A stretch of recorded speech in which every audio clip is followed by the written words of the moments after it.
నమస్తే, నేను Keshav. Welcome to prime debate. కేంద్రం ప్రవేశపెట్టిన బడ్జెట్లో రైతులకి ఊరటనిచ్చినటువంటి అంశాలేంటి? ఉపశమనం ఉంటుందని ప్రధాని చెప్పిన మాటల్లో నిజమెంత? ఉత్తరాది దక్షిణాది మధ్య దూరాలు మరింత పెరిగాయా? ఎన్నికలు ఉన్న చోటే వరాలిచ్చిన ఎలక్షన్ బడ్జెట్గా మారిందా? ఇవి కేవలం రాజకీయ ప్రకటనలుగా మారిపోయాయా, లేక వాస్తవ రూపం ధరించాయా?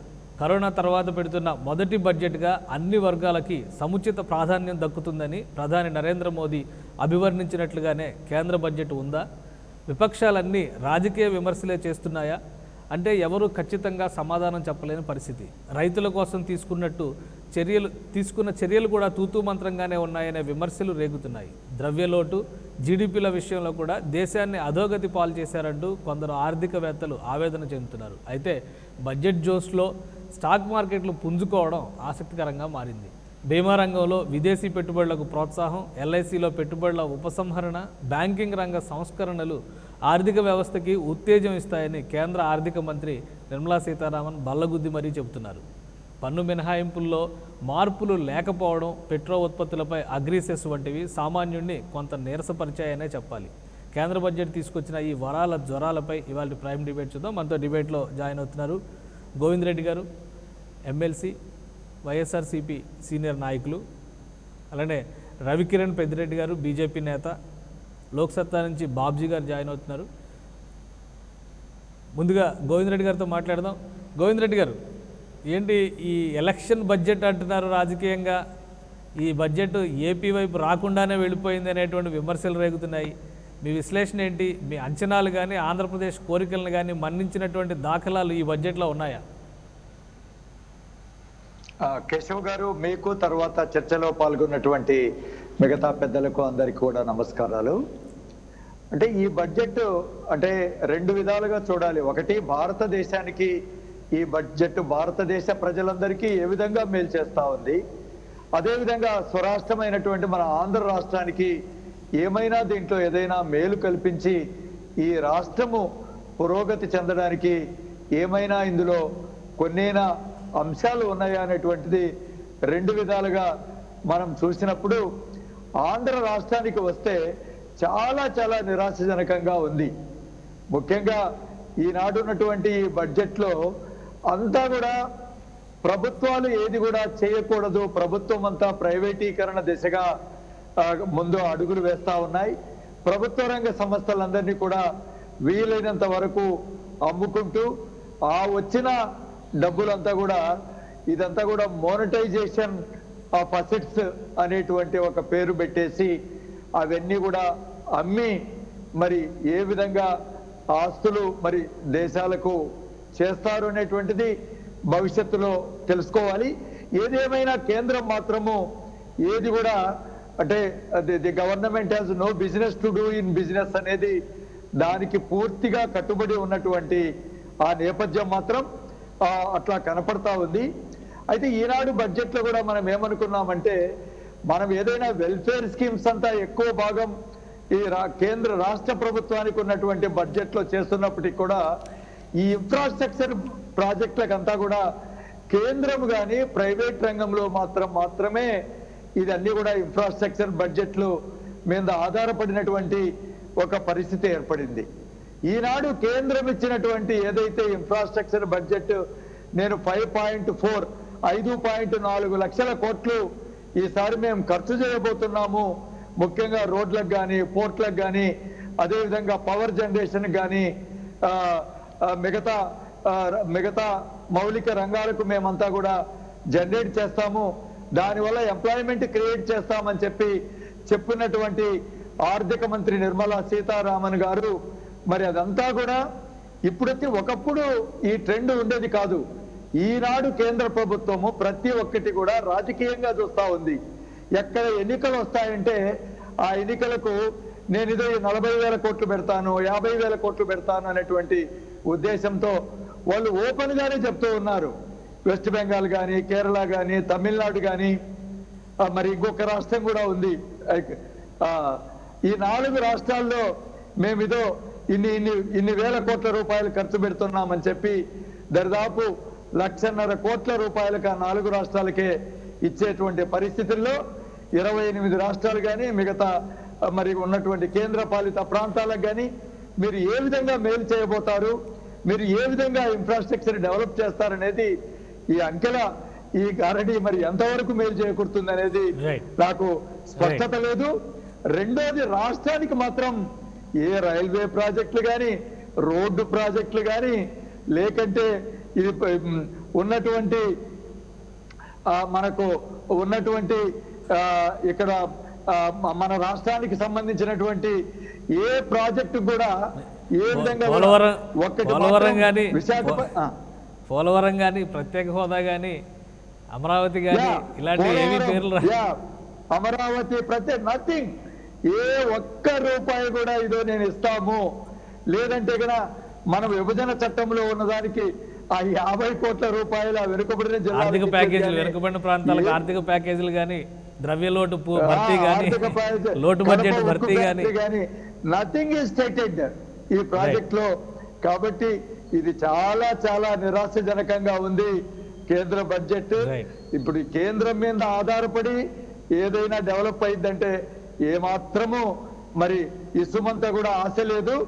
ఏదైనా ఉంటే ప్రైవేట్ పెట్టుబడులు రావాలి, ప్రైవేట్ పెట్టుబడులు ఉండి అక్కడో ఇక్కడో ఏదన్నా ఒక ఇండస్ట్రీ ఏదన్నా రాగలుగుతాది తప్ప మనం కేంద్రం మీద ఆధారపడి ఏదైనా ముందుకు పోతామనేటువంటి ఆశ మాత్రం ఖచ్చితంగా లేదనే ఈ బడ్జెట్ తో తెలుస్తా ఉంది. రైట్. ఇక మన డిబేట్ లో కాంగ్రెస్ పార్టీ సీనియర్ నేత డాక్టర్ తులసిరెడ్డి గారు జాయిన్ అయ్యారు. తులసిరెడ్డి గారు, మీ విశ్లేషణ ఏంటి? ఇది 28 రాష్ట్రాల బడ్జెటా లేదా ఓన్లీ ఎలక్షన్ బడ్జెట్ అనేటువంటి వాదనే నిజమని చెప్పని అంగీకరించాలా? కట్టే తెచ్చే అని 3 ముక్కల్లో చెప్పినట్లు మొత్తం ఈ బడ్జెట్ను 3 ముక్కల్లో చెప్పాలంటే, 1 అప్పుల బడ్జెట్, 2 4 రాష్ట్రాల బడ్జెట్, 3వది వచ్చేసి ఏపీకి టోపీ పెట్టిన బడ్జెట్. దీంట్లో అప్పులకు సంబంధించి నరేంద్ర మోడీ గారు ప్రధానమంత్రిగా ప్రమాణ స్వీకారం చేసినప్పటికీ కేంద్ర ప్రభుత్వ అప్పు 50 లక్షల కోట్ల రూపాయలు. ప్రస్తుతం మార్చి 30 కల్లా 102 లక్షల కోట్ల రూపాయలు అయింది. వచ్చే సంవత్సరము 12 లక్షల కోట్ల రూపాయలు అప్పు తీసుకుంటామని సగర్వంగా చెప్పారు. ఎప్పుడో 1967లోనే తిరుమల నాగిరెడ్డి గారు ఒక బుక్ రాశారు, తాకట్టులో భారతదేశం అని. అది ఇప్పుడు మోడీ గారి హయాంలో ఆ పుస్తకం వచ్చేసి రియల్ కాబోతా ఉంది. ద్రవ్యోల్బణం వచ్చేసి 9.5% జీడిపిలో. కాబట్టి ఇది అప్పులకు సంబంధించి దేశం అప్పులకు ఉప్పు అయిపోయింది. ఇక రెండవది, ఇది 4 రాష్ట్రాలకు సంబంధించిన బడ్జెట్. 28 రాష్ట్రాలు 8 కేంద్రపాలిత ప్రాంతాలకు సంబంధించిన కేంద్ర బడ్జెట్ కాదు ఇది. ఎన్నికలు ఏప్రిల్ మే మాసాల్లో జరగబోయే తమిళనాడు, కేరళ, వెస్ట్ బెంగాల్, అస్సాం ఈ 4 రాష్ట్రాలకు సింహభాగము, మిగతాది వచ్చేసి ఎంగిలి మెతుకులు వేసినట్టు మిగతా రాష్ట్రాలకు వేశారు. కాబట్టి ఇది ఒక కేంద్ర ప్రభుత్వము చేయాల్సిన పని కాదు ఇది. కాబట్టి ఆ విధంగా రెండవది ఎన్నికల బడ్జెట్. మూడవది ఆంధ్రప్రదేశ్కు పక్కన కనీసము తమిళనాడు పేరు చెప్తున్నారు, కేరళ పేరు చెప్తున్నారు, అప్పుడప్పుడు కర్ణాటక పేరు చెప్తున్నారు. వీళ్ళకు ఆంధ్రప్రదేశ్ తెలంగాణ గురించి మాట్లాడాలన్నా కానీ బుద్ధి పట్టడం లేదు. వచ్చేసి తెలుగు వాళ్ళ గురించి మాట్లాడడానికి కూడా ఏదో నెటిజన్ చెప్పినట్లు ఆవిడకు పుట్టింటి మీద ప్రేమ, మెట్టింటి మీద పగా ఉన్నట్టుంది. పుట్టింటి మీద ప్రేమ, మెట్టింటి మీద అలక ఉన్నట్టుంది వచ్చేసేసి. కాబట్టి ఆంధ్రప్రదేశ్ కు సంబంధించి కొన్నెన్న ప్రత్యేక హోదా ప్రస్తావనే లేదు, బుందేల్ఖండ్ తరహా ప్యాకేజీ ఊసే లేదు, పోలవరం మాటే లేదు, స్టీల్ ప్లాంట్, దుగరాజపట్నం, విశాఖ చిన్న ఇండస్ట్రియల్ కారిడార్.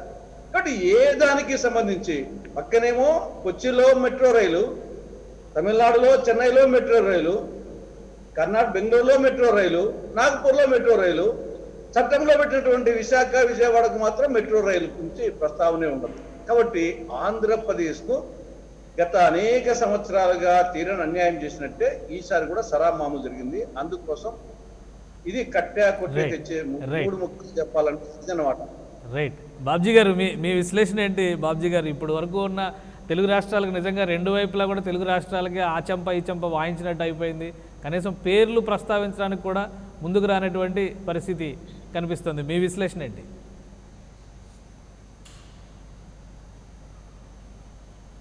అవసరం ఉందండి.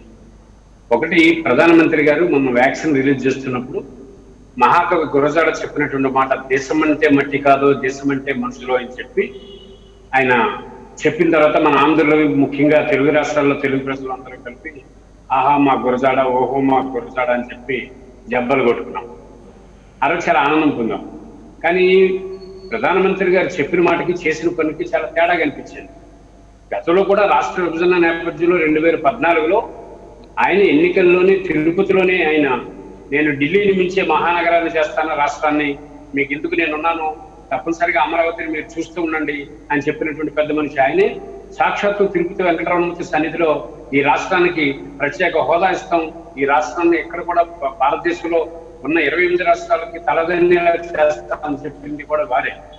కానీ ఇప్పుడు జరుగుతున్నటువంటి పరిణామం మనం ఒకసారి చూస్తే చాలా విచిత్రకరమైనటువంటి పరిణామం కనిపించింది. ముఖ్యంగా తెలంగాణ కానీ ఆంధ్రప్రదేశ్ విషయంలో కూడా ఒక్క మాట మాట్లాడలేదు బడ్జెట్ లో. మనకు ఇంకొక విచిత్రం మాట మాట్లాడాలి మన కేశవ్ గారు. మన పుట్టింట మెట్టిల నుంచి వచ్చిన నిర్మలా సీతారామన్ గారు మన ఆంధ్ర బ్యాంకును కూడా లేకుండా చేసిన ఘనత ఆవిడకే దక్కింది. ఆంధ్ర బ్యాంకు ఆమె వల్లే మూతపడిపోయింది.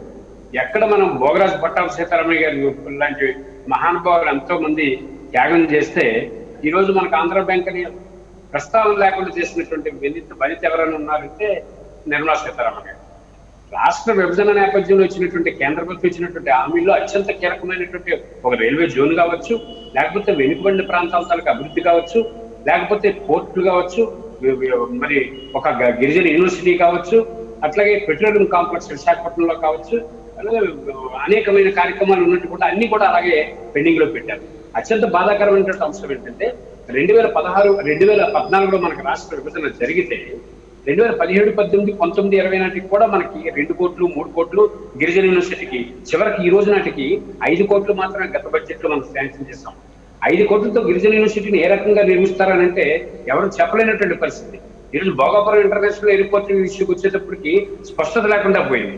అట్లాగే విశాఖపట్నం స్టీల్ ప్లాంట్ విషయంలో ఈ రోజుకి వచ్చి కనీసం మరియు ఒక్కసారి ఆలోచించండి కేశవ్ గారు, భారతదేశంలో అత్యంత కీలకమైనటువంటి విశాఖ ఉక్కు కర్మాగారానికి ఈ రోజుకి వచ్చి గనులు కేటాయించినటువంటి పరిస్థితి లేదు. గనులు ఎందుకు కేటాయించలేరు? మరి బీజేపీ వాళ్ళు ఈ రోజు రాష్ట్రంకి ఏం చెప్తున్నారు? బీజేపీ వాళ్ళు అటు వైఎస్ఆర్ ప్రభుత్వం పనికిరాదు, లేకపోతే చంద్రబాబు ప్రభుత్వం ఎలాగా పనికిరాదు, మాకు అవకాశం ఇవ్వండి అన్నారు. ఏం చేశారని అవకాశం ఇస్తారండి? ఈ రోజు బడ్జెట్ లో ఎక్కడైనా ప్రస్తావన ఉందా అండి? ఈ రోజు బడ్జెట్ లో ఏ రకమైనటువంటి అంటే విద్య, ఆరోగ్యం, ఉపాధి, వ్యవసాయ రంగాల మీద మనం అందరమే దృష్టి పెట్టే పరిస్థితి ఉన్నది. భారతదేశ రాజకీయ చరిత్రలో ఈ రోజు ఆరోగ్యంకి కేటాయించినటువంటి కేటాయింపులు అద్భుతం, దాన్ని మనం హర్షించాల్సిందే. అయితే అది ఇంకా సరిపోదు కూడా ఈ రోజు. అట్లాగే ఎడ్యుకేషన్ పాలసీ, అగ్రికల్చర్ పాలసీలో అనేకమైన పాలసీస్ తీసుకొచ్చారు. ఈరోజు పెట్రోల్కి అగ్రిసెస్ అని పెడుతున్నారు. దీనివల్ల ఎవరు నష్టపోతారు? చిన్నకారు రైతులే. కేశవ్ గారు, ఇక్కడ స్పష్టంగా ప్రధానంగా మనం బాధపడే అంశం ఏంటి అంటే మనం చాలా ఇబ్బందుల్లో ఉన్నాం. ఆంధ్రప్రదేశ్ రాష్ట్రం చాలా ఇబ్బందుల్లో ఉంది. అయితే కేంద్రం మీద దుమ్మెత్తి పోసే కార్యక్రమంలో ఇక్కడ మనం ఒక కీలకమైన అంశాన్ని కూడా గుర్తుంచుకోవాలి కేశవ్ గారు. ఈ రాష్ట్రం నుంచి ప్రధాన ప్రతిపక్ష పార్టీ నేత గాని, ముఖ్యమంత్రి గాని ఒక డెలిగేషన్, ఇప్పుడు తులసిరెడ్డి గారు లాంటి పెద్దవాళ్ళు ఉన్నారు, ఎంతో మంది ఈ రోజు రాజకీయాలకు అతీతంగా మాట్లాడేవాళ్ళు, కోరుకునేవాళ్ళు. వీళ్ళు ఎందుకు ఒక డెలిగేషన్ ని ఢిల్లీ తీసుకెళ్లి మా ఈ అంశాలు పెండింగ్ లో ఉన్నాయి, ఈ పెండింగ్ లో ఉన్న అంశాలు ఎందుకు మీరు పట్టించుకోరని ఒక డెలిగేషన్ ఎందుకు తీసుకెళ్లరు? గతంలో చంద్రబాబుకి అధికారం ఉన్నప్పుడు ఆయన మోనోపోయారు. ఈ రోజు జగన్మోహన్ రెడ్డి సొంత మోనోపోయారు. జయప్రకాష్ నారాయణ గారు ఒక స్వచ్ఛంద కమిటీని ఒక దాన్ని ఏర్పాటు చేసి ఒక స్టేటస్ రిపోర్ట్ ఒక దాన్ని తయారు చేసి కేంద్ర ప్రభుత్వానికి, రాష్ట్ర ప్రభుత్వానికి ఇచ్చారు. ఇది పూర్తిగా రాజకీయాలకి, పార్టీలకి అతీతంగా కేంద్ర విభజన, రాష్ట్ర విభజన సమయంలో కేంద్ర ప్రభుత్వాలు ఏం చెప్పాయి, ప్రతిపక్షాలు ఏం చెప్పాయి, మరి 19,000 కోట్ల రూపాయలు ఎట్లాగ మనకు ఉండిపోయేవి, మరి ఉండిపోయినటువంటి నిధులను ఎట్లాగైతే సమకూరుస్తారు, ఆర్థిక ప్రణాళిక విభాగంలో ఏమున్నాయి, మనం 1 to 59 అంశాలు ఏం చెప్పాయి అన్న దానిపైన ఒక స్పష్టమైనటువంటి అంశాన్ని మనం ఒక పుస్తకం ద్వారా ఒక స్పెషల్ గా ఒక పుస్తకం తయారు చేసి ఇచ్చాం. అదే ఎక్కడ ఎవరికి ఏ రకమైనటువంటి బాధ్యత లేకుండా ఉన్నారు. ఈ ముఖ్యమంత్రి గారు ఇప్పుడు విజయసాయి రెడ్డి గారు ఇప్పుడు బయలుదేరారు, ఏపీకి టోపీ పెట్టారు. ఏపీకి టోపీ కాదు, ఏపీ చెవులో ఒక పువ్వు పెట్టారు. మరి మీరేం చేస్తున్నారు? నిన్నటి వరకు మీరు ఎందుకు ఒక డెలిగేషన్ రాష్ట్ర ప్రభుత్వం తీసుకెళ్లే ప్రయత్నం చేయలేదు? కాబట్టి మనం ఒక విషయం అటు ఎవరిని నిందించడానికైనా సరే ముందు మన లోపం కూడా చాలా ఎక్కువ ఉందండి. ఈ రోజు రాష్ట్రంలో దేశవ్యాప్తంగా 4 రాష్ట్రాల్లో ఎన్నికలు ఉన్నాయి కాబట్టే దాదాపుగా లక్షల కోట్ల రూపాయలు ఈ రోజు యాడ్ చేసి బడ్జెట్ అలికేషన్ చేస్తున్నట్టు కేంద్ర ప్రభుత్వం చెప్తుంది. ఇది ఏదైనప్పటికీ కూడా మన తెలుగు వారికి, తెలుగు రాష్ట్రాలకి అత్యంత నిరాధారమైనటువంటి, నిరాకరణమైనటువంటి, నిస్సహాయతనిచ్చినటువంటి బడ్జెట్. ఈ బడ్జెట్ వల్ల మనకు వచ్చే ప్రయోజనం లేదు. జాతీయ స్థాయిలో అనేక రకాలు, అంటే 2 రకాల ప్రజలు ఉంటారండి. ఒకటి జనంకి ఏం జరుగుతుందో చూసేవాళ్ళు ఉంటారు, ఒకరు దేశానికి ఏం జరుగుతుందో చూసేవాళ్ళు ఉంటారు. దేశాన్ని, దేశ సమగ్రతని, లేకపోతే ఫైనాన్షియల్ స్టేటస్ ని చూసేటప్పుడు ఇది అంకెలతో బాగా పనికొచ్చు. ఉదాహరణకు ఒక మాట, 4 రాష్ట్రాలు ఎన్నికలు జరుగుతున్నాయి కాబట్టి లక్షల కోట్లు ఈరోజు విడుదల చేస్తామని ప్యాకేజీలు ప్రకటించారు. మరి మనకి ఎలక్షన్ అప్పుడు చెప్పారు, ఇవ్వలేదు కదా. రేపు ఎన్నికలు అయిపోయిన తర్వాత 6 రాష్ట్రాలకు ఇస్తారని నమ్మకం నాకు లేదు. ఎందుకంటే నిర్మలా సీతారామన్ గారికి మనం అనేక విజ్ఞప్తులు చేసాం మన ఆంధ్ర బ్యాంక్ కోసం. ఆవిడ అస్సలు పట్టించుకుని బాబు అనుకోవాలి. అట్లాగే బీజేపీ నాయకులు కూడా రాష్ట్రంలో ఇది తప్పు, మా తెలుగు వాళ్ళకి ఒక కేర్ ఆఫ్ అడ్రస్ ఉంది, ఆంధ్ర బ్యాంకు, పంజాబ్ నేషనల్ బ్యాంకులు ఎందుకు పెట్టలేదు, అలాగే ఇండియన్ ఓవర్సీస్ బ్యాంకులు ఎందుకు పెట్టలేదు, ఇంకా ఏంటి అని అడిగినప్పుడు కూడా ఏ రకమైనటువంటి సమాధానం వచ్చిన పరిస్థితి లేదు. నేనైతే కేంద్ర ప్రభుత్వం కూడా అందులో ముందుకు కదిలి న్యాయం చేస్తుందని కానీ నేను అనుకోవట్లేదు కదా. బాబ్జీ గారు ఒక నిమిషం. రవికిరణ్ గారు, మీ విశ్లేషణ ఏంటి? ఇది ఏపీకి టోపీ పెట్టిందా, ఏపీ చెవిలో పువ్వు పెట్టిన బడ్జెట్ గా చూడాలా? ఏపీకి మెడలో దండేసిందండి. మీకు, తోటి ప్యానలిస్టులకి, 99 టీవీ వీక్షకులకి అందరికీ శుభ సాయంత్రం. ఈరోజు ఈ బడ్జెట్ ఒక నేపథ్యంలో ప్రవేశపెట్టిన విషయం మనం మరవకూడదు. విశ్వమానవాళిని అతలాకుతలం చేసి ప్రపంచ దేశాల్లో అన్ని దేశాల యొక్క ఆర్థిక వ్యవస్థల్ని చిన్నాభిన్నం చేసిన నేపథ్యంలో కేంద్ర ప్రభుత్వం ప్రవేశపెట్టిన బడ్జెట్ పరిపుష్ట ఆర్థిక ఆరోగ్య భారతావన్ని ఆవిష్కరించడానికి, అలాగే స్వయం సమృద్ధి భారత్ సాధించడానికి, అయితే వ్యవసాయ రంగం అన్ని రంగాలు అభివృద్ధి చెందడానికి ఈ దశాబ్దంలో ప్రవేశపెట్టినటువంటి తొలి ప్రగతిశీల బడ్జెట్ గా ప్రజలందరూ భావిస్తున్నారు.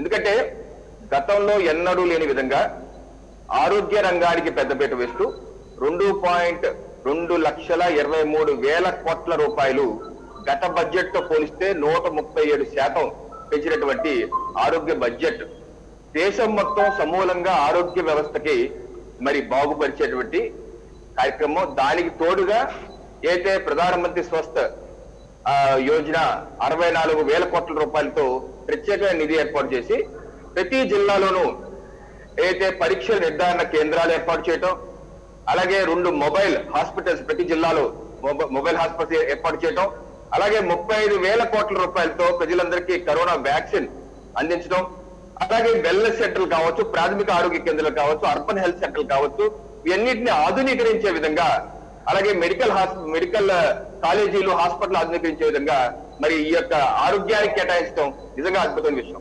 అలాగే మరొకటి, వ్యవసాయ రంగానికి 16,50,000 కోట్ల రూపాయలు మరి రుణాలు అందించడానికి మరి సంసిద్ధంగా ఉంచడమే కాకుండా మరి ఏదైతే గ్రామాల్లో మౌలిక వసతుల కల్పనకి 40,000 కోట్ల రూపాయలతో గ్రామాల్లో అభివృద్ధి ఏదైతే మౌలిక వసతుల కల్పనకి కేటాయించడం, అంతేకాకుండా నేషనల్ హైవేకి గతంలో కన్నా ఎక్కువగా అయితే 1,18,000 కోట్ల రూపాయలు కేటాయించడం, అలాగే రైల్వేల అభివృద్ధి కూడా 1,10,000 కోట్ల రూపాయలు వెరసి ఓవరాల్ గా ఎన్నడూ లేని విధంగా 5,54,000 కోట్ల రూపాయలు కేవలం మౌలిక వసతుల పెట్టుబడి వ్యయం చేయనున్నామని చెప్పేసి చెప్పారు. దాని ద్వారా దేశవ్యాప్తంగా ఒక ఆర్థిక అయితే ఉద్యోగ కల్పన, ప్రజలకు ఉద్యోగాలు రావటం, అలాగే ఎంఎస్ఎంఈ రంగాలకు కూడా స్వదేశీయంగా ఏదైతే సంస్థలు ఉన్నాయో, కంపెనీలు ఉన్నాయో వారికి లబ్ధి చేకూర్చే విధంగా, వారికి రుణాలు అందించే విధంగా, వారి ఉత్పత్తికి సరైన మార్కెట్ అందించే విధంగా, అలాగే బయట నుంచి ఇంపోర్ట్లు ఏదైతే చేసుకుంటున్నామో దాని మీద సుంకాన్ని పెంచి స్వయం సమృద్ధి భారత్ సాధించే విధంగా ఏదైతే ప్రగతిశీలమైన బడ్జెట్ ఇది అన్ని రంగాల్ని అద్భుతంగా అడ్రస్ చేస్తుంది. సరే, నెక్స్ట్ ఆంధ్రప్రదేశ్ కి ఇచ్చారు. ఆంధ్రప్రదేశ్ లో ఏదైతే ఒకటి రాయచూర్ విశాఖపట్నం ఎకనామిక్ కారిడార్ 464 కిలోమీటర్ల ఒక కారిడార్ అనౌన్స్ చేశారు. అలాగే చిత్తూరు కుచ్చూరు సంబంధించిన ఎక్స్ప్రెస్ కారిడార్ ఉంది. అలాగే విజయవాడ ఏదైతే మన ఇటార్సీ ఏదైతే రైల్వే సరుకు రవాణా మార్గం, అలాగే విజయవాడ నుంచి ఖరగ్పూర్ సరుకు రవాణా మార్గం, అలాగే విశాఖపట్నంలో నుండి హార్బర్ అభివృద్ధికి నిధులు. దీనికి తోడు మొన్న ఇటీవల ఏదైతే నెల రోజుల క్రితమే కృష్ణపట్నం తుమ్కూరు ఇండస్ట్రియల్ కారిడార్ అభివృద్ధికి 5,000 కోట్ల రూపాయలు ఆల్రెడీ కేటాయించారు. దాని ద్వారా 1,00,000 ఉద్యోగాలు కల్పన జరిగిపోతుంది.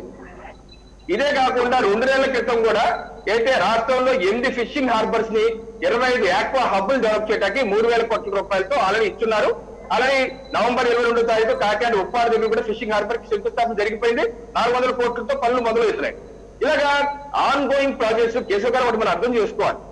ఆన్ గోయింగ్ ప్రాజెక్ట్స్ కు ఇప్పుడు మళ్ళీ చెప్పవలసిన అవసరం లేదు. ఇందాక మీరు అన్నారు పోలవరం అని. పోలవరంలో గతంలో ఏ బడ్జెట్ లో లేవు, ఇలాగే గతంలో కూడా ఎల్లో మీడియా ఇలాగే రాసుకొచ్చారు. పోలవరానికి నిధులు ఇవ్వలేదు, ఎక్కడి నుంచి వస్తాయి నిధులు? ఆగేయండి కేశవ్ గారు, నిధులు ఏమన్నా దానికి వేరే మెకానిజం ప్రతి బడ్జెట్ లో చెప్పరండి. అలా చెప్పాలనుకుంటే 28 రాష్ట్రాలు 8 కేంద్రపాలిత ప్రాంతాలు ఆ పురాణాలు చెప్పుకుంటే సరిపోతే 1 రోజులు అవుతుంది. ఆన్ గోయింగ్ ప్రాజెక్ట్స్ ఎక్కడ చెప్పాలి? అలాగే నేషనల్ హైవే గురించి అన్నారు, ఎంత హాస్యాస్పదం.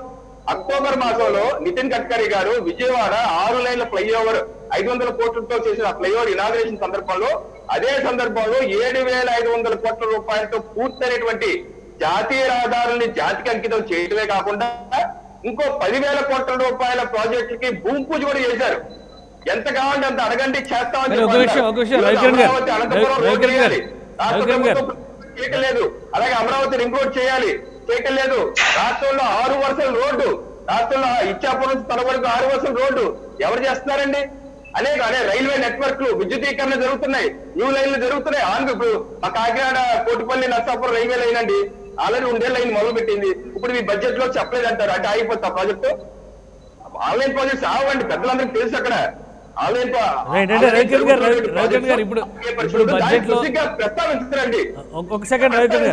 రవికిరణ్ గారు బడ్జెట్ లో ఇప్పుడు అనౌన్స్ చేసినవి ఆన్ గోయింగ్ ప్రాజెక్ట్స్ అవునా కాదా అనే విషయం కాదు ఇక్కడ డిస్కస్ చేస్తుంది మనం. అస్సాంలో 16,000 కోట్లు, అలానే వెస్ట్ బెంగాల్లో 26,000 కోట్లు, తమిళనాడులో 1,06,000 కోట్లతో రహదారుల వ్యవస్థ డెవలప్ చేస్తామని చెప్పి ప్రత్యేకంగా ఈ బడ్జెట్లో మెన్షన్ చేయాల్సినటువంటి అవసరం ఏంటి? అంటే ఇది ఎన్నికల కోసం చేసిన బడ్జెటా? విపక్షాలు అడుగుతున్న ప్రశ్న ఇదే. దానిలో నిర్మలా సీతారామన్ గారు ఇచ్చిన నోట్లు నేను కూడా చదివాను. దాంట్లో అనేక 10 అంశాలు ఉన్నాయి. ఆవిడ ఉదాహరణకు 2-3 చదివారు అంతే. నా దగ్గర ఇన్ఫర్మేషన్ ఉంది, ప్రింట్అవుట్ కూడా ఉంది. ఉదాహరణ 2-3 చదివారు, అన్ని చోట్ల అవ్వదు కదా.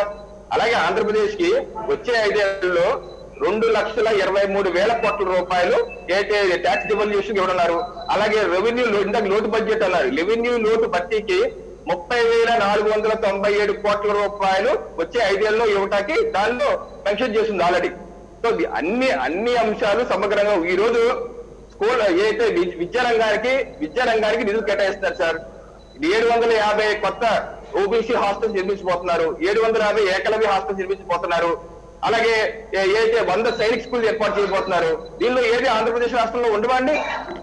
అలాగే అనేకమైనటువంటి ఇన్ఫ్రాస్ట్రక్చర్ ప్రాజెక్ట్స్, ఇప్పుడు వైద్య రంగంలో ప్రాథమిక ఆరోగ్య కేంద్రాలు అభివృద్ధి చేస్తే ఆంధ్రప్రదేశ్ రావాలని నిధులు అన్ని వస్తాయి కదా.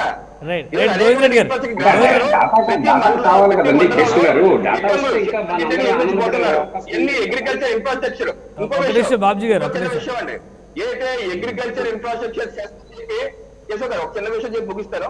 అగ్రికల్చర్ ఇన్ఫ్రాస్ట్రక్చర్ సెస్ అని చెప్పి ఏదైతే పెట్రోల్ మీద డీజిల్ మీద సుంకం విధిస్తున్నారో దానికి సుంకం విధించడంతో పాటు ఇప్పుడు ఆల్రెడీ ఉన్నటువంటి బేసిక్ ఎక్సైజ్ డ్యూటీలోను అలాగే స్పెషల్ ఎడిషనల్ ఎక్సైజ్ డ్యూటీలోను తగ్గించేసి ఆ డ్యూటీలు తగ్గించి ఈ యొక్క ఇది పెడుతున్నారు. అందుకనే వినియోగదారునికి ఎటువంటి మార్పు ఉండదు, కొంచెం తగ్గుతే గానీ రేటు పెరగడం ఉండదు. ఆ విషయం మనం విభజన హామీల కోసం అడుగుతున్నాం కేశవ్ గారు. విభజన హామీలో ఏ రకమైనటువంటి స్పష్టత వచ్చింది? అంశాన్ని డిస్కస్ చేద్దాం. ఒక్క నిమిషం బాబ్జీ గారు. గోవింద్ రెడ్డి గారు, మీరు ఏమంటారు? ఆంధ్రప్రదేశ్ ప్రభుత్వం చేయాల్సినటువంటి పనులు ఆగిపోవడం వలన, లేదంటే ఆల్రెడీ ఆన్ గోయింగ్ ప్రాజెక్ట్స్ నడుస్తున్నాయి కాబట్టి వాటిని ప్రత్యేకంగా బడ్జెట్లో కేటాయింపుల గురించి ప్రస్తావించాల్సిన అవసరం లేకుండానే కేంద్రం భరోసా ఇస్తుంది అనే వాదనను మీరు ఎంతవరకు అంగీకరిస్తారు? ఇప్పుడు రవికిరణ్ గారు అంటే కన్వీనియంట్ గా మాట్లాడుతున్నారు. నేనేమంటున్నానంటే ప్రతి సంవత్సరంలో ఎప్పుడైనా కూడా ఇంతకు ముందు సంవత్సరంలో ఇప్పుడు అంతకు ముందు ఇదో ఇన్ని వేల కోట్ల రూపాయలు ఇచ్చినాము. ఇది అంటే ఎన్హెచ్ మీద మీరు ఏదో అంటే మన కలకత్తా నుంచి చెన్నైకి పోతే రహదారి మీద చేసినాం కాబట్టి ఆంధ్ర రాష్ట్రానికి అది వచ్చినట్లే అట్లాంటి ప్రాజెక్టులు కాదు నేను చెప్పేది. ఇప్పుడు మనము పాపులేషన్లో కానీ లేకపోతే గిన మనం మిగతా ఏరియాలో కానీ దాదాపు 5% ఉంటుంది ఆంధ్ర రాష్ట్రంలో. మనము ఎక్స్పెక్ట్ అట్లీస్ట్ 5%.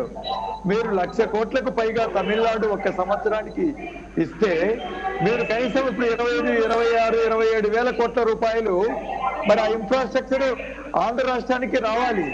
మరి రవికిరణ్ గారు చెప్పాలి, ఆ 26 వేల కోట్లు 28 వేల కోట్ల రూపాయలు ఎప్పుడు వచ్చినాయో. మనం ఏదో అంతకు ముందున్నాయి కదా ఆ ప్రాజెక్టు ఈ ప్రాజెక్టు కలుపుకోగలిగితే, అంటే ఇప్పుడు విభజన వల్ల ఒక రాజధాని లేనటువంటి రాష్ట్రంలో అనేకంగా ఆదాయాలు తగ్గిపోయి ఇబ్బందులు పడి ఉన్న డబ్బులు ఇన్ఫ్రాస్ట్రక్చర్ మనం డెవలప్ చేసుకోలేని ఒక ప్రత్యేక పరిస్థితిలో ఉన్నటువంటి రాష్ట్రాన్ని మీరు ఒక విధంగా మనమేమి అంటే భారతదేశంలో ఈ ఆంధ్ర రాష్ట్రానికే ఇవ్వమని నేను కూడా చెప్పను.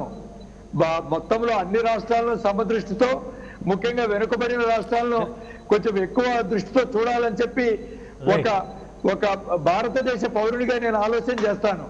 But at the same time మీరంతా కూడా ఎక్కడ ఎన్నికలు జరుగుతాయి, బీహార్ ఎన్నికలు ఎప్పుడన్నారు మీరు 3 లక్షల కోట్ల రూపాయలు అంటారు. తమిళనాడు రేపు పొద్దున ఉత్తరప్రదేశ్ లో జరిగితే 4 లక్షల కోట్లు అంటారు. అంటే మీరంతా you are more and more interested only to have electoral politics. ఇది మీకు తగదు. రవికిరణ్ గారు ఇవన్నీ మీరు చెప్పండి. ఇప్పుడు ఇంతకు ముందు ఉన్నటువంటి బడ్జెట్ లో ప్రతి రాష్ట్రం ప్రతి సంవత్సరంలో మనకి ఎంతెంత వచ్చింది, ఆ సంవత్సరంలో 5% గత 4-5 సంవత్సరాలు అయితే ఇన్ఫ్రాస్ట్రక్చర్ ప్రాజెక్టులు కలిస్తే 1,00,000 కోట్లకు మన ఆంధ్ర రాష్ట్రానికి ఇచ్చినటువంటి మొత్తం ఈ పెట్టుబడులన్నీ కూడా రవికిరణ్ గారిని చెప్పమనండి. చెప్తే నేను కూడా అవునబ్బా ఆంధ్ర రాష్ట్రానికి ఇస్తామని చెప్పి మనమంతా కూడా మనము సంతోషపడవచ్చు. బట్ ఆ విధంగా ముందుకు అసలు ఏవి ఇవ్వట్లేదంటారు. ఇప్పుడు నేషనల్ హైవే ప్రాజెక్ట్ జరుగుతున్నాయి కదా అంటే అది ఎక్కడో చెన్నై నుంచి మొదలైంది లేదా కలకత్తా నుంచి మొదలైంది, మాకేంటి సంబంధం? అది కాదు రవికిరణ్ గారు ఒక పాయింట్ ఏంటంటే ఆంధ్రప్రదేశ్ విభజన చట్టం ప్రకారం తెలుగు రాష్ట్రాలని ఆదుకోవాల్సిన బాధ్యత కేంద్రం పైన ఉంది. తెలుగు రాష్ట్రాలకు సంబంధించి ఈ హామీలు ఏ రోజు కూడా రాష్ట్రాలు అడగలేదని దాటవేయడమో లేదంటే పరిస్థితులు అనుకూలించలేదని చెప్పని మొండి చేయి చూపడం జరుగుతుంది. కానీ వీటిపైన స్పష్టమైనటువంటి గత 5 ఏళ్లలో కానీ ఇప్పుడు కొత్తగా వచ్చినటువంటి మళ్ళీ ఎన్డీఏ రెండోసారి వచ్చి ఇది రెండో బడ్జెట్ పెడుతుంది. ఈ సమయంలో కానీ ఎక్కడైనా ప్రత్యేకంగా ఆంధ్రప్రదేశ్కి కానీ తెలంగాణకు కానీ కేటాయింపులు చేసిన సందర్భం, ఇచ్చిన హామీలను నిలబెట్టుకునేటువంటి ప్రయత్నం చేసిన పరిస్థితి ఉందా? కేశవ్ గారు, విభజన చట్టంలో ఉన్న 95% అన్ని అంశాలు పూర్తి చేసేయడం జరిగింది. విభజన చట్టంలో ఉన్న దానికన్నా ఎక్కువ కూడా ఇవ్వడం జరిగింది. విభజన చట్టంలో కేవలం 12 జాతీయ విద్యా సంస్థలు ఉంటే ఈరోజు ఆంధ్ర రాష్ట్రంలో 20 జాతీయ విద్యా సంస్థలు already up and running work జరుగుతుంది. National institute of technology IIT, national institute of Indian institute of information technology, central university, Indian institute of science education and research, Indian institute of management IM, వ్యవసాయ విశ్వవిద్యాలయం AIIMS, అలాగే Indian school of business, national Kamadhenu breeding centre, ఇటువంటి అనేకమైన విద్యా సంస్థలు already ఇటీవల AIIMS కూడా 2,000 కోట్ల రూపాయలు అమరావతి పక్కనే కంప్లీట్ చేసేయడం జరిగింది. మా రాష్ట్రపతి సోమవీరాజు గారికి వెళ్ళి పత్రికాముఖంగా కూడా చెప్పడం జరిగింది. అనేకమైన విద్యాశాలు పూర్తవుతున్నాయి. అలాగే ఏదైతే రైల్వే లైన్స్ కావచ్చు, లేకపోతే జాతీయ రహదారులు కావచ్చు, ఇవన్నీ కంప్లీట్ అవుతాయి. దానిలో ఒకటి పెండింగ్ ఏంటంటే పోర్టు విషయంలో గత ప్రభుత్వంలో కూడా ఎటువంటి డేటా ఇవ్వకుండా తాత్సారం చేశారు. ఈ ప్రభుత్వం వచ్చినా కూడా వారు ఇప్పుడు వరకు ఇవ్వలేదు. అలాగే ఏదైతే మన స్టీల్ ప్లాంట్ విషయంలో కూడా అప్పటి ప్రభుత్వం కూడా సరైన ఇన్ఫర్మేషన్ రాలేదు. ఇప్పుడు ప్రభుత్వం కూడా మరి మేమే చేసుకుంటామని చెప్పి శంకుస్థాపన చేసుకుని ఈరోజు 15 నెలలు 16 నెలలు అయిపోతుంది. వాళ్ళు 3 ఏళ్ళలో కంప్లీట్ చేస్తా ఉన్నారు, ఇప్పటివరకు కంప్లీట్ చేయలేదు. ఏదన్నా పెండింగ్ ఉంది అంటే కేవలం రాష్ట్ర ప్రభుత్వం యొక్క సహకారం లేక పెండింగ్, కానీ దీనిలో కేంద్ర ప్రభుత్వం యొక్క తాత్సారం ఏమాత్రం లేదు. త్వరితగతిగా పూర్తి చేసిన ఘనత కేంద్ర ప్రభుత్వం అంటే. అలాగే అమరావతి ఉన్నారు, అమరావతికి 7,300 కోట్లు ఇచ్చారని చెప్పేసి ఈ రాష్ట్ర ప్రభుత్వ గౌరవ ఆర్థిక మంత్రి బుగ్గన గారు ఫ్లోర్ ఆఫ్ ది హౌస్ లో చెప్పారు. ఈ అమరావతికి డబ్బులు ఇచ్చినా సరే అయితే చంద్రబాబు నాయుడు ప్రభుత్వం పూర్తిగా కంప్లీట్ చేయకుండా టెంపరీ చేసి కూర్చున్నారన్నారు. ఈ ప్రభుత్వం వచ్చాక 20 మాసాల్లో రాజధాని విషయంలో ఒక రాయి ఇటు తీసి అటు వేయలేదు. ఈ ప్రభుత్వం ప్రయారిటీ మారిపోయింది, మాకు అమరావతి కాదు మేము విశాఖ తీసుకెళ్తామని చెప్పేసి ఈ ప్రభుత్వం కూడా పట్టించుకుని దాఖలాలేదు. అనేకమైన అభివృద్ధి సంక్షేమ కార్యక్రమాలు చేస్తున్నారు. కానీ ఈ ప్రభుత్వం ఏం చేస్తారంటే 20 నెలలుగా కనీసం ఒక్క రోడ్డు రాష్ట్రంలో రోడ్లు కావచ్చు, పల్లెటూరులో రోడ్లు కావచ్చు, గుంతలు పడిపోయి ఉంది. ఎక్కడన్నా మట్టి ఒక తట్ట మట్టి వేశారండి వీళ్ళు. 20 నెలలుగా ఒక్క పని చేయలేదు. ఈ రోజు ఒక బాలింతరాలు ఆటోలో రోడ్డు మీద వెళ్తే ప్రసవం అయిపోయే పరిస్థితి ఉంది. అంత అధ్వానంగా ఉంది. ఇక్కడ మౌలిక వసతులు లేవు. కేవలం ఏదైతే పప్పు బెల్లాల్లో పంచుకుంటూ ఇచ్చేసుకుంటే ఆలోచనలో ఉన్నారు. కానీ ఈ 20 మాసాల్లో ఈ ప్రభుత్వం చేసింది అని చెప్పనండి.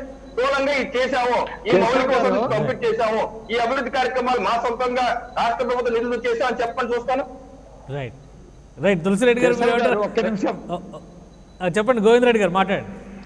కేశవ్ గారు, ఇప్పుడు రవికిరణ్ గారు అంటున్నారు, ఇప్పుడు ఈ రోడ్లన్నీ మన ఆంధ్ర రాష్ట్రంలో నేషనల్ హైవేస్ 28 రోడ్లు ఉన్నాయండి. ఆల్మోస్ట్ ఆల్ 40% రోడ్స్ అంతా కూడా నేషనల్ హైవేలో కవర్ అయినాయి.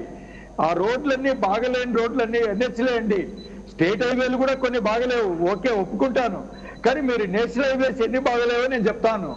మీరు దానికి నిధులు ఇచ్చే కదా, ఉన్న నిధులు ఇచ్చి దానైనా కూడా మీరు ఉన్నదానికి మెయింటెనెన్స్ కానీ అవన్నీ ఇస్తే 60-70% దానికి ఉన్న. అందుకనే మా రాష్ట్ర ప్రభుత్వంలో నిధులు లేవు, ఇబ్బందులు పడుతున్నాము. మీరు ఈ విధంగా ఉన్నటువంటి నేషనల్ హైవేస్ ను కూడా మీరు మెయింటెనెన్స్ కూడా చేయలేదు. అదంతా కూడా ఒక్కసారి మీరు గమనించాలా.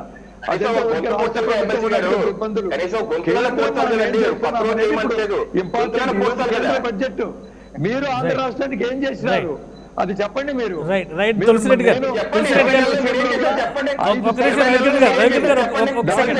చేస్తారా? చెప్పండి. నేను చెప్పాను 6 నెలలుగా ఏం చేసామండి, 20 నెలలు మీరు ఏం చేశారు చెప్పండి. మేము చాలా చేస్తున్నామండి. మేము చేసినటువంటి వెల్ఫేర్ కానీ డెవలప్మెంట్ ప్రాజెక్ట్ కానీ భారతదేశంలో ఎవరు చేసినంత ఎక్కువ చేస్తా ఉన్నాం. మేము ఇప్పుడు మీరు సాటిస్ఫై అవుతారు కదా మా వెల్ఫేర్ ప్రాజెక్ట్స్ మీద, మేము చేసే వెల్ఫేర్ స్కీమ్స్ మీద మీరు కంప్లీట్ గా 100% సాటిస్ఫై అవుతారు కదా. వెల్ఫేర్ స్కీమ్స్ లో 60% నుంచి 70% నిధులు కేంద్ర ప్రభుత్వాన్ని, మీరు కట్టే రైతు భరోసా కేంద్రాలు, అంగన్వాడీ కేంద్రాలు, గ్రామ సచివాలయాలు, వార్డు సచివాలయాలు, విలేజ్ సెక్రటరీలు, గ్రామాల్లో రోడ్లు, డ్రైనేజీలు, ఎల్ఈడి లైట్లు, మరుగుదొడ్ల నిర్మాణాలు,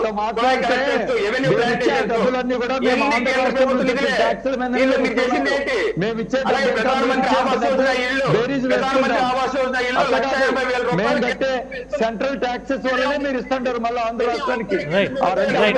ఒక సెకండ్ తులసిరెడ్డి గారు ఆంధ్రప్రదేశ్ ప్రభుత్వం చేస్తుందా కేంద్ర ప్రభుత్వం చేస్తుందా అనే విషయాన్ని పక్కన పెడితే ఇప్పుడు ఉన్నటువంటి బడ్జెట్లో ఇది ఎన్నికల బడ్జెట్ కాదు, సామాన్యుని ఆదుకునే బడ్జెట్ అనడానికి లేదా ఆ విధంగా కనిపించేటువంటి అంశాలు ఏమున్నాయి మీ దృష్టిలో? నేను ముందు చెప్పేది ఏమంటే 1 by 1 అవకాశం ఇస్తాండి. ఈ విధంగా క్రాస్ ఉంటే కనుక మాట్లాడే వాళ్ళకే పోతా ఉంటుంది, మేము మాట్లాడలేకనా. కాబట్టి కరెక్ట్ కాదు. 1 by 1 అవకాశం ఇస్తే మొత్తం 2 సార్లు 3 సార్లు వస్తుంది, చెప్పేదానికి అవకాశం ఉంటుంది. ఇప్పుడు అలా ఎందుకంటే ఆంధ్రప్రదేశ్ గురించి ఎక్కువ జరిగింది కాబట్టి చెప్పాల్సి వస్తుంది. రాష్ట్ర విభజన సందర్భంగా అన్ని విధాల అభివృద్ధి చెందినటువంటి హైదరాబాదు నగరము తెలంగాణకు పోయింది కాబట్టి దాని కాంపెన్సేషన్ కోసం ఆ రోజు ప్రధానంగా 3 వరాలు ఇవ్వడం జరిగింది. 1 ప్రత్యేక హోదా, 2 రాయలసీమకు ఉత్తరాంధ్రకు బుందేల్ఖండ్ తరహా కానీ కేపీకే తరహా కానీ స్పెషల్ డెవలప్మెంట్ ప్యాకేజీ, 3వది విభజన చట్టంలో 108 సెక్షన్ల కింద 13 షెడ్యూళ్ల కింద దాదాపు 5 లక్షల కోట్ల రూపాయలు విలువ చేసే ప్రయోజనాలు కేంద్రము రాష్ట్రానికి అందించడం. ఇది ఓవరాల్ గా బ్రాడ్ గా చెప్పాలంటే 3 వరాలు. దీంట్లో 6.5 సంవత్సరం అయింది. మొదటి వరానికి సంబంధించి ప్రత్యేక హోదాకు భంగనామాలు పెట్టింది, 100కి 0 మార్కులు అక్కడ. రెండవది వచ్చేసి రాయలసీమకు ఉత్తరాంధ్రకు స్పెషల్ డెవలప్మెంట్ ప్యాకేజీ కింద 24,350 కోట్లకు గాను 1050 కోట్లు ఇచ్చింది. అంటే 100 రూపాయలు ఇవ్వాల్సిన చోట 4 రూపాయలు ఇచ్చింది. అంటే ఎంగిలి మెతులు తీర్చినట్లు. ఇది 6.5 సంవత్సరం తర్వాత మిగతా 108 సెక్షన్లు 13 షెడ్యూళ్ల కింద రెవెన్యూ లోటు భర్తీ మొదలుకొని మిగతా పోలవరం మొదలుకొని రాజధాని మొదలుకొని 14 కేంద్రీయ సంస్థలు మొదలుకొని ఇవన్నీ కలిసి స్టీల్ ప్లాంట్ దుగరాజపట్నం అన్ని కలుపుకొని దాదాపు 5 లక్షల కోట్ల రూపాయలకు గాను ఇంతవరకు ఇచ్చింది 6 సంవత్సరాల్లో 18,000 కోట్లు. అంటే 2%, 100 రూపాయలు 2 రూపాయలు. అంటే పిల్లికి బిచ్చం వేసినట్టు. ఇది ఓవరాల్ గా జరిగింది. ఏందో బ్రహ్మాండంగా అన్ని రాష్ట్రాలకు ఇచ్చినట్టే మనకు కొన్ని ఇచ్చింటారు. ఆన్గోయింగ్ మనకే కాదు, అక్కడ జరుగుతున్నాయి. ఈ రోజు చెప్పినట్టే కాకుండా ఆన్గోయింగ్ తమిళనాడు జరుగుతున్నాయి, కేరళ జరుగుతున్నాయి, మహారాష్ట్ర జరుగుతున్నాయి. ఆన్గోయింగ్ వచ్చేసి ఇక్కడ తిన్నట్టు అక్కడ జరుగుతున్నాయి. కానీ స్పెసిఫిక్ గా ఈ రోజు మెన్షన్ చేసినట్టు కొత్త ఏమాట సెకండ్ పేజ్ మెట్రో కానీ ఇట్లా. కాబట్టి ఆంధ్రకు అన్యాయం జరిగింది, దాంట్లో ఎలాంటి సందేహం లేదు. ఇక మిగతాది ఓవరాల్ గా ఈ ప్రభుత్వం వచ్చేసి కరోనా అనే ఒక సాకుతో ఏదో అద్భుతంగా మేము కరోనాను ఎదుర్కొని ఆ నేపథ్యంలో పెట్టామని చెప్పేసి ఒక పెద్దగా దాన్ని గుచ్చి చూపిస్తున్నారు. కరోనా వచ్చేసి ఒక భారతదేశానికే కాదు, ప్రపంచంలో అన్ని దేశాలకు వచ్చింది, మన పక్క దేశాలకు కూడా వచ్చింది. కానీ ఇంటర్నేషనల్ మానిటరీ ఫండ్ యొక్క 2020-21 జీడిపి గ్రోత్ రేట్ వాళ్ళ ప్రకారం చూసుకుంటే కరోనా వలన బంగ్లాదేశ్ కరోనా అక్కడ వచ్చింది, అక్కడ చావులు వచ్చినాయి, అక్కడ ఎదుర్కొన్నారు. కానీ అక్కడ జీడిపి గ్రోత్ రేటు +3.80 2020-21కి ప్లస్ లో ఉంది బంగ్లాదేశ్. తర్వాత వచ్చేసి నేపాల్ +2.50, మయన్మార్ +2%, చైనా +1.90%. కాబట్టి మన చుట్టూ ఉండే దేశాలు అక్కడ కరోనా వచ్చింది, అక్కడ వచ్చేసి మరి జీడిపి గ్రోత్ రేటు పాజిటివ్ లో ఉంది.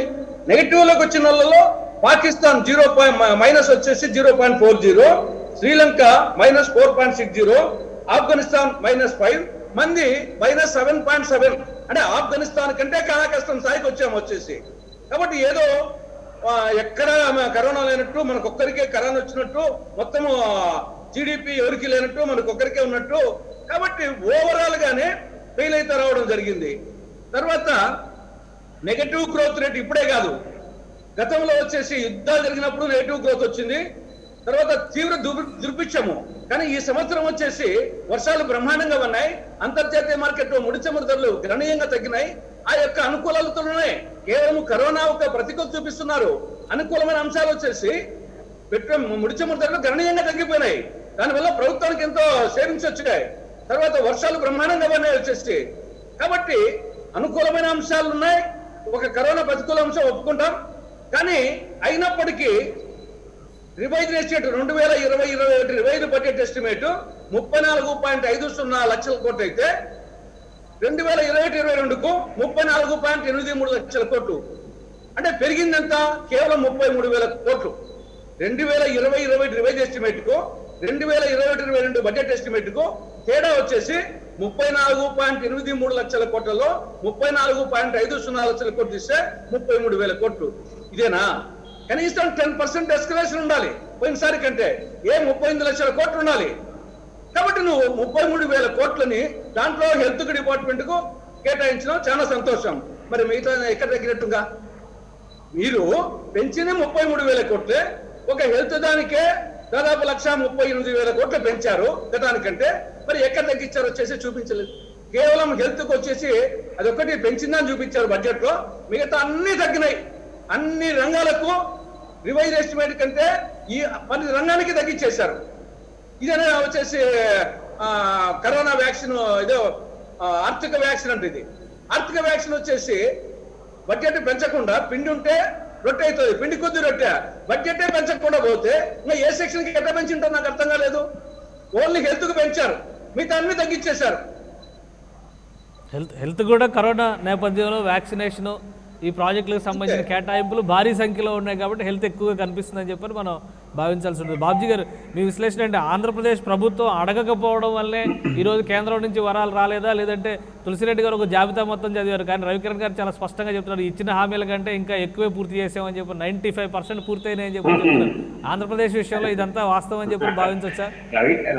రవికిరణ్ గారు చెప్పాల్సింది చెప్పకుండా వారి పార్టీ నుంచి జరుగుతున్న కార్యక్రమాలు చెప్పారు. కానీ ఇప్పుడు మనం కోరుతున్నది రవికిరణ్ గారు చెప్తున్నది కాదు.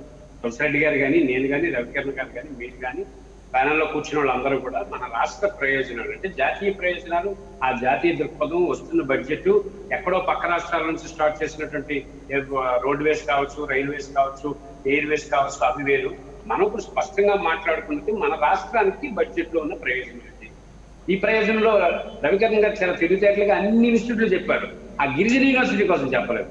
చెప్తే నేను అడిగి ఉండేవాడిని ఎంత రిలీజ్ చేశారండి, ఒకసారి వీలైతే చెప్తారా అని. అలాగే చాలా తెలివిగా భోగాపురం ఇంటర్నేషనల్ ఎయిర్పోర్ట్ కోసం చెప్పలేదు. నేను వారిని కోరుతున్నది, రవికిరణ్ గారిని కోరుతున్నది అంటే, విశాఖపట్నం స్టీల్ ఫ్యాక్టరీ ఈ రోజు ప్రైవేటైజ్ చేతిలోకి వెళ్ళిపోతుందని ఒక అపోహ వస్తున్న క్రమం, దానికి కేంద్ర ప్రభుత్వం ఎందుకు ఒక అడ్డుకట్ట వేయలేదు? ఇన్ని సంవత్సరాల సుదీర్ఘ చరిత్ర కలిగినటువంటి విశాఖపట్నానికి ఎందుకు మైన్స్ గనులను ఎందుకు కేంద్ర ప్రభుత్వం ఇవ్వలేదు? అలాగే ప్రత్యేక హోదా, ప్రత్యేక ప్యాకేజా, ప్రత్యేక హోదా, అలాగే నిధులు, విధులు, నియామకాల విషయంలో కేంద్ర ప్రభుత్వం ఎందుకు తాత్సారం చేస్తా ఉంది? అంటే తెలుగు వాళ్ళలో ఐక్యమత్యం లేకపోవటం వల్ల, లేకపోతే ముఖ్యమంత్రి డెలిగేట్ ని తీసుకెళ్లకపోవడం వల్ల, లేకపోతే ప్రధాన ప్రతిపక్షం అధికార పార్టీ గట్టిగా అడగలేకపోవటం వల్ల, లేకపోతే ఇక్కడ ఎన్నికలు లేవు ప్రస్తుతం ఆలోచించాల్సిన అవసరం లేదు అనుకోవటం వల్ల, లేకపోతే మేమెవరని అడగకపోతే వాళ్ళెవరు అడగకపోతే కనీసం బీజేపీ పార్టీ అయినా సరే ఇదిగో ఈ రాష్ట్రానికి రేపు బడ్జెట్ లో ఇది పెట్టండి అని ఎందుకు అడగలేదు? ఇది రవికిరణ్ గారు నేను అడుగుతున్నాను. ఎందుకంటే బీజేపీ పార్టీ వాళ్ళకి కూడా లీడ్ తీసుకొని ఉంటే, ఇప్పుడు తెలుగుదేశం పార్టీ వదిలేద్దాం, వైకాపా వదిలేద్దాం, బీజేపీ పార్టీకి ఆశాలాగా ఉన్నారు ఈ రాష్ట్రంలో. వాళ్ళైనా సరే కనీసం ఒక ఆల్ పార్టీ మీటింగ్ కండక్ట్ చేసి ఓ డెలిగేషన్ గా రాష్ట్రానికి ఇవి రావాలి. ఎన్నున్నాయండి, చాలా ఎక్కువ ఉన్నాయండి. వారు ఏదో చెప్తున్నారని కాదు, అడిగిందని. ఇప్పుడు జగన్మోహన్ రెడ్డి ప్రభుత్వం కూడా చెప్తున్నది అదే. జగన్మోహన్ రెడ్డి ఇచ్చిన హామీల కన్నా డబుల్ చేశారు, త్రిబుల్ చేశారు. కానీ మనం అడుగుతున్నది ఏమిటి? ప్రత్యేక హోదా ఇస్తారా? వివరాలు రైల్వే జోన్ ఏమైంది?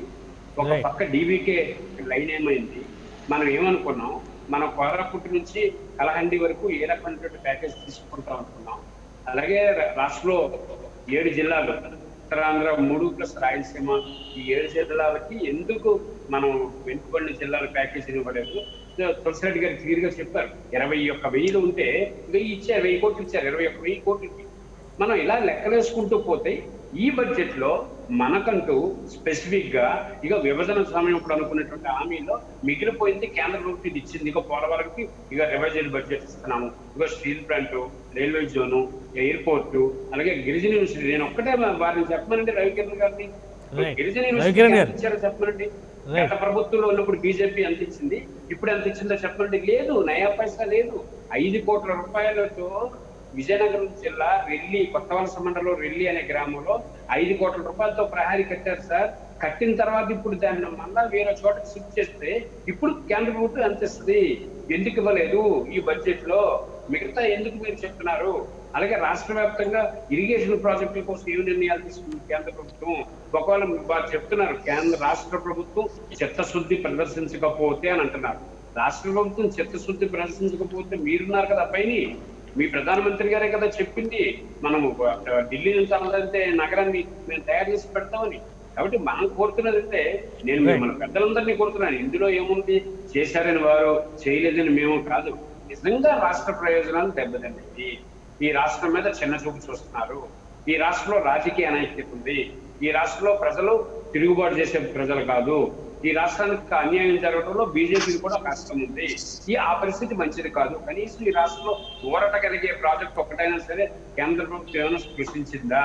లేదు కదా. రాజకీయ పార్టీ నుంచి ఇది మంచిది కాదు, ఇప్పటికే నష్టపోయాం, ఇంకా నష్టపోతాం, ఈ నష్టాన్ని ఎవరు భర్తీ చేస్తారన్నది మనం ప్రశ్నిస్తాం. రైట్. రవికిరణ్ గారు, అడిగింది ఇవ్వకుండా, అడగకుండా ఎన్ని ఇచ్చినా కానీ అవి లెక్కలోకి వచ్చే విషయాలు కాదు. ఏమంటారు, మీరేమంటారు? బడ్జెట్ లెక్కల విషయంలో ఆంధ్రప్రదేశ్కి ఇచ్చిన హామీలు నిలబెట్టుకోవడంలో, ప్రధానమైన హామీల విషయంలో ఉదాసీనత ఉంది అనేటువంటి వాదన ఎంతవరకు ఒప్పుకుంటారు మీరు?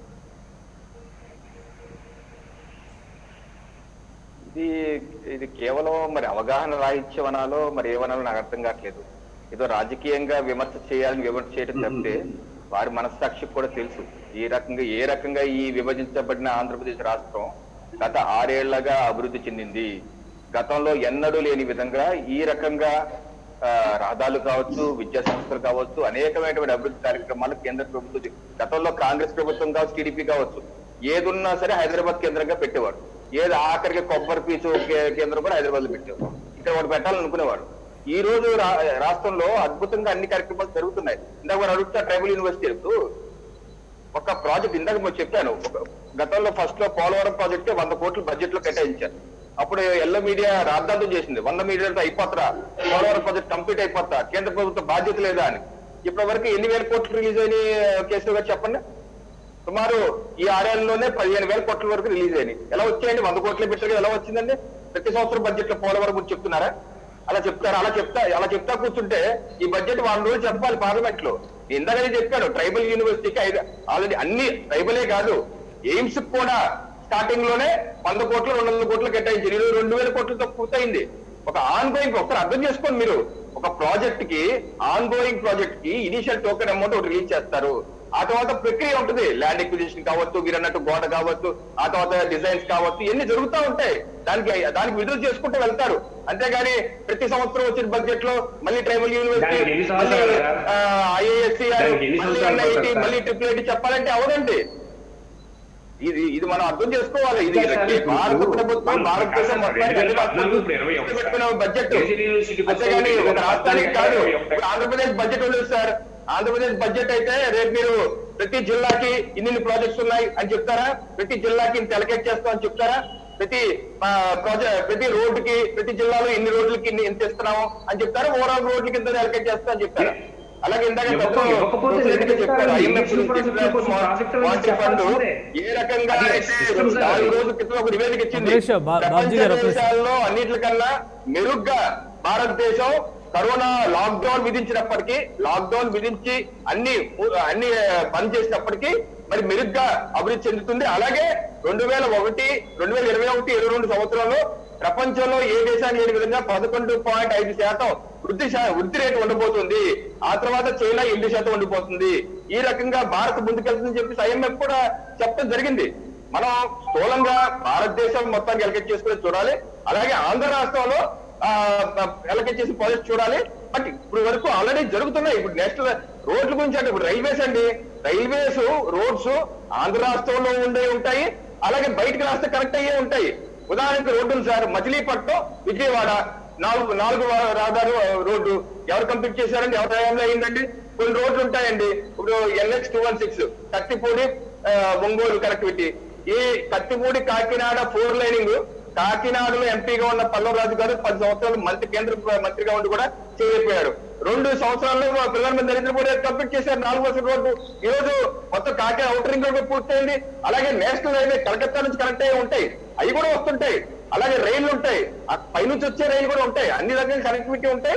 అలాగే ఆంధ్ర రాష్ట్రంలో ఉండే కూడా ఉంటాయి. అంతేగాని ఆయన్ని నాతో పని లేదు, ప్రపంచంతో పని లేదు, దేశంతో పని లేదు, నేను ఒక్కడనే నాకెంత ఇస్తారు చెప్పండి, నాకెంత చెప్పండి చెప్తారా? ఆంధ్రప్రదేశ్ బడ్జెట్ లో తూర్పుగోదావరి జిల్లాకి ఎంత ఇస్తారు చెప్తారా? పశ్చిమ గోదావరి జిల్లాకి ఎంత ఇస్తారు చెప్తారా? కృష్ణా జిల్లాకి ఎంత ఇస్తారు చెప్తారా? ఈ వితండవాదం చేయడం సమంజసం కాదని చెప్పి కోరుకుంటున్నాను కేశవ్ గారు. రైట్.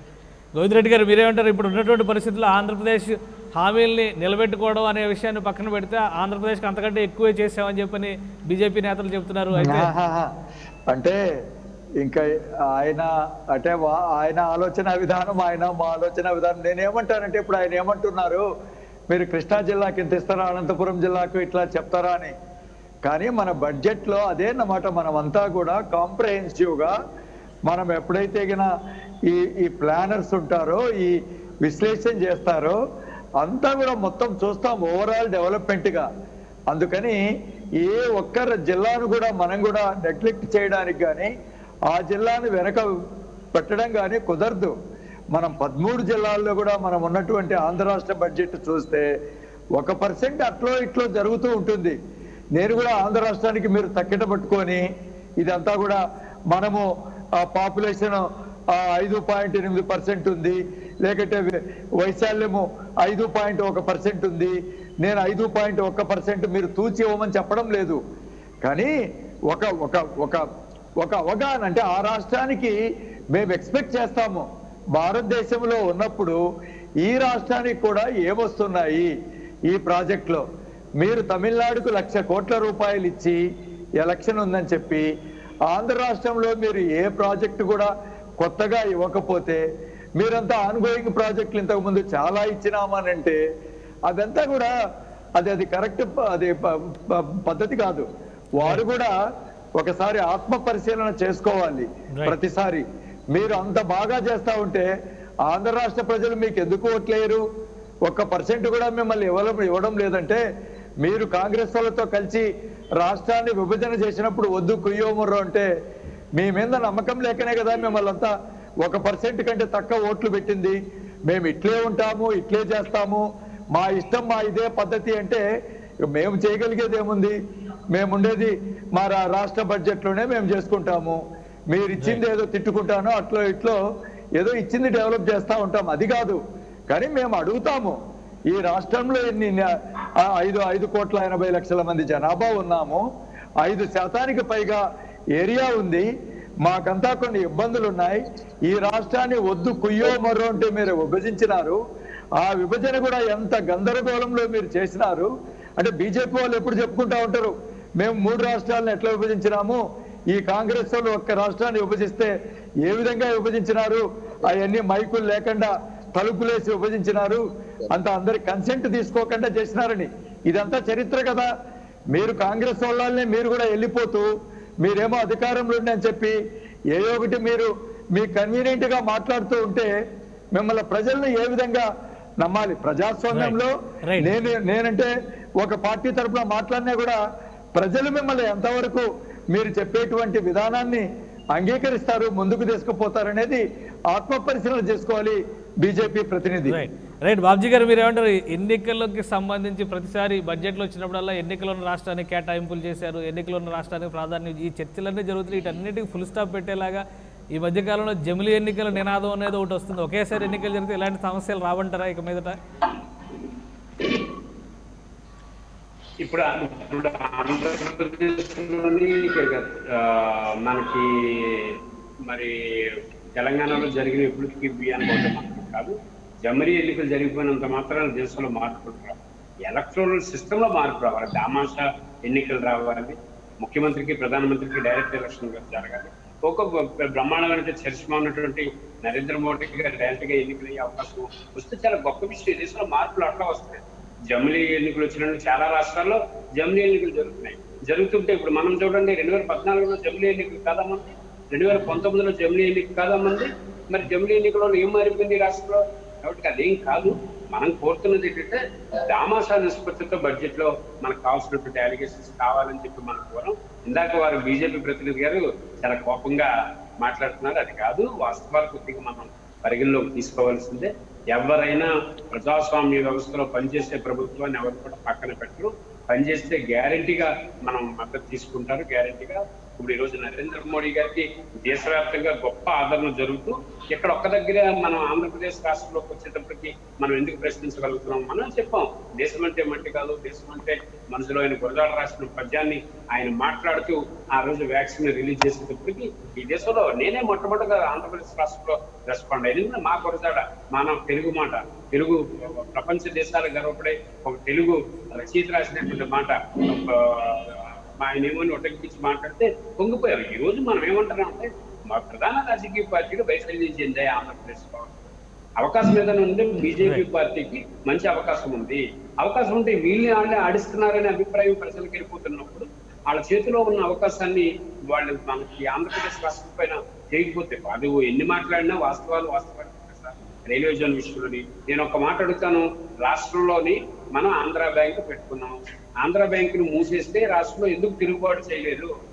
అటు తెలుగుదేశం కావచ్చు, వైఎస్ఆర్ కావచ్చు, బీజేపీ కావచ్చు అని ఇలాగ మనం వితండవాదానికి వారన్నట్టే నేను వితండవాదానికి వెళ్ళలేను. కానీ నేను వారిని కానీ ఎవరినైనా కోరుతున్నాను, మన రాష్ట్రానికి అన్యాయం జరుగుతా ఉంది.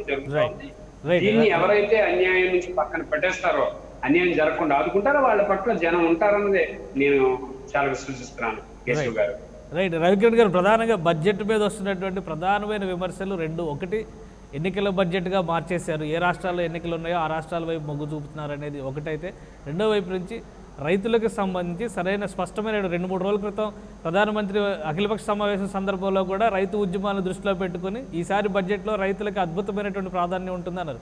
ఆ ప్రాధాన్యం కూడా సరైనటువంటి రీతిలో దక్కలేదు అనేటువంటి విమర్శలు ఉన్నాయి. మీ రిమార్క్స్ ఏంటి? ఇందాక వారేదో నేనేదో కోపంగా చెప్పాను అనుకుంటున్నారు. కోపంగా చెప్పు కాదు, వాస్తవం చెప్పారంతే. సరే, ఇంకోటి వైసీపీ ఎమ్మెల్సీ గారు అన్నారు మీకు ఎందుకు 1% వచ్చిందని. ఓకే, ప్రజాస్వామ్యంలో మా యొక్క బాణీ వినిపించాం. 2014లో వైసీపీ నమ్మలేదు, అప్పుడు ఈ కూటమి టీడీపీ కూటమి నమ్మారు, వేశారు. అలాగే 2019లో వారు చేసిన తప్పులకి ఏదైతే ఒక ఛాన్స్ జగన్మోహన్ రెడ్డికి ఇద్దామని చెప్పుకొని అనూహ్యంగా అంత మెజారిటీ ఇచ్చారు. ఈ 20 నెలల పాలనలో మీ పాలన ఎలా ఉందో ప్రజలు తేలిపోయింది.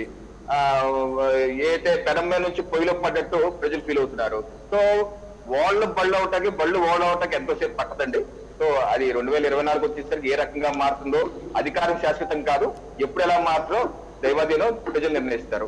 సరే, ఇంకో విషయం రైతుల విషయాల్లో, రైతులకి అయితే గ్రామ స్థాయిలో అభివృద్ధి చేయడానికి అత్యధికంగా రుణాలు అందించడానికి 16,50,000 కోట్ల రూపాయలు రుణాల విధంగా అందించడానికి ఏదైతే కేంద్ర ప్రభుత్వం ఏర్పాటు చేసింది ఒకటి. అలాగే గ్రామ స్థాయిలో మౌలిక వసతులు కేవలం వ్యవసాయానికి, యానిమల్ హస్బెండరీ కావచ్చు, ఫిషరీస్ కావచ్చు, ఇటువంటి అన్ని జోడించి సమూలంగా అభివృద్ధి చేయడానికి, అలాగే గ్రామ స్థాయిలో మౌలిక వసతులు గిడ్డంగులు కానీ, శీతల గిడ్డంగులు కానీ ఎన్ని ఏర్పాటు చేయడానికి ఏదైతే 1,00,000 కోట్ల మన ఆత్మనిర్భర్ భారత్ ప్యాకేజ్ 1.0లో ఏదైతే చెప్పారో 1,00,000 కోట్ల బడ్జెట్ ఏదైతే గ్రామ స్థాయిలో మౌలిక వసతులు కల్పన కేటాయించారు.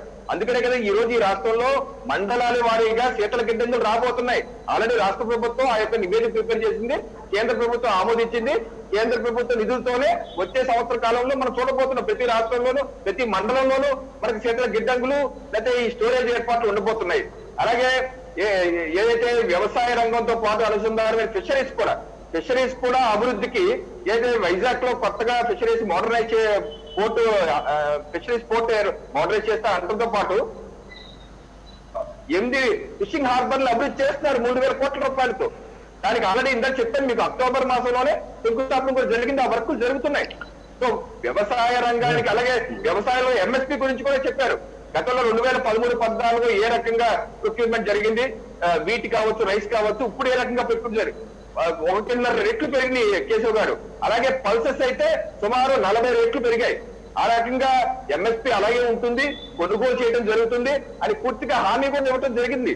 సో రైతు పరంగా, వ్యవసాయ పరంగా అన్ని రకమైనటువంటి ఏర్పాట్లు చేసే విధంగా, మౌలిక వసతులు కల్పించే విధంగా, వాళ్ళ యొక్క ఆదాయాన్ని రెట్టింపు చేసే విధంగా అన్ని రకమైన చర్యలు కేంద్ర ప్రభుత్వం తీసుకుందని చెప్పి తెలియజేస్తాను కేశవ్ గారు. రైట్ గోవింద్ రెడ్డి గారు, ఫైనల్గా కంక్లూడ్ చేద్దాం.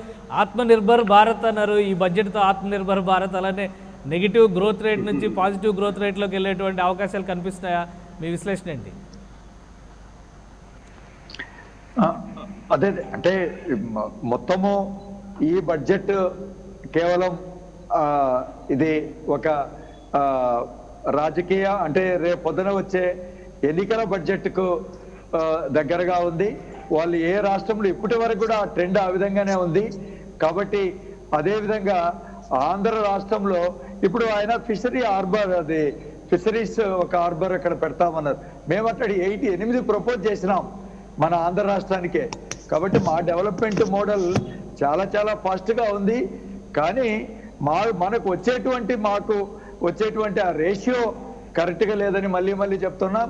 విభజన చట్టాన్ని మీరు పూర్తిగా విస్మరించినారు. మరి స్పెషల్ స్టేటస్ అనేది దాన్ని అసలు పట్టించుకోలేదు. ఆంధ్ర రాష్ట్ర ప్రజలు మాత్రం బీజేపీని కానీ ఏ విధంగా కాంగ్రెస్ నమ్మకుండా భూస్థాపితం చేసినారో, బీజేపీ కూడా ఈ ఆంధ్ర రాష్ట్ర ప్రజలు మరి ఎట్టి పరిస్థితుల్లో కూడా వాళ్ళు ఇలాంటి పద్ధతుల్లో పోతూ ఏదో చెప్పుకుంటూ పోతూ ఉంటే అంత పెద్దగా పాజిటివ్గా ప్రజలు విశ్వసించేటువంటి అవకాశాలు ఏమీ లేదు.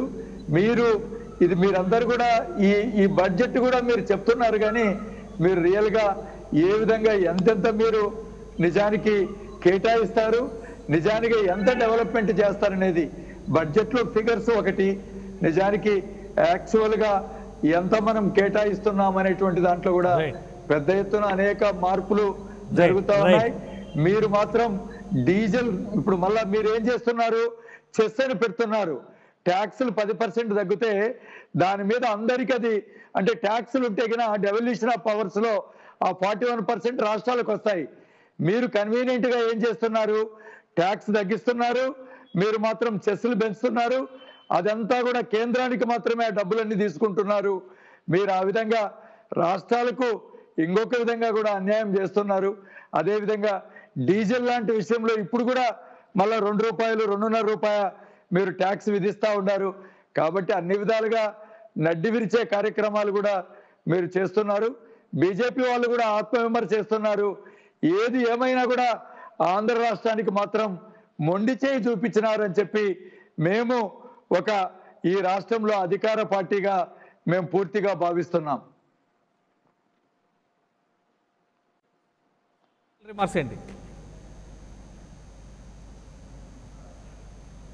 రవికిరణ్ గారు. కేశవ్ గారు. సార్ ఇప్పుడు నేను ఎమ్మెల్సీ గారిని దయచేసి ఇందాక కూడా చెప్పాను, తప్పుడు సమాచారం చెప్పొద్దని చెప్పిన రిక్వెస్ట్ అండి. ఇందాక కూడా చెప్పాను, ఏదైతే పెట్రోల్ డీజిల్ విషయంలో ఆ యొక్క సెస్ ని పెంచారు, అలాగే ఎక్సైజ్ డ్యూటీలు, బేసిక్ ఎక్సైజ్ డ్యూటీలు, స్పెషల్ ఎక్సైజ్ తగ్గిస్తారు, ఎటువంటి మార్పు ఉండదని చెప్పాను. ఈ ప్రభుత్వానికి, జగన్ ప్రభుత్వానికి ఏమాత్రం చిత్తశుద్ధున్నా వాళ్ళు ఏదైతే ఎక్సైజ్ డ్యూటీకి అదనంగా లీటర్ కి 4 రూపాయలు ఏదైతే ఛార్జ్ చేస్తూ ప్రజల్ని ఇబ్బంది పెడుతున్నారో, మీకు ఏమాత్రం చిత్తశుద్ధున్నా అది తగ్గించమని, అది రిమూవ్ చేయమని చెప్పి బీజేపీ డిమాండ్ చేస్తుంది. రైట్ థ్యాంక్ యూ రవికిరణ్ గారు, థ్యాంక్ యూ బాబ్జీ గారు, అలానే ఎమ్మెల్సీ గోవిందరెడ్డి గారు కూడా ధన్యవాదాలు, తులసిరెడ్డి గారు కూడా ధన్యవాదాలు. ఇది ఒక రకంగా కేంద్రం తీసుకొచ్చినటువంటి బడ్జెట్ దేశాన్ని అభివృద్ధి వైపు పయనింపజేసే విధంగా ఉంది అని బీజేపీ నేతలు చెప్తున్నారు. మరోవైపు నుంచి విమర్శల విషయంలో మాత్రం కేవలం ఇది ఎన్నికల బడ్జెట్గానే కనిపిస్తోంది.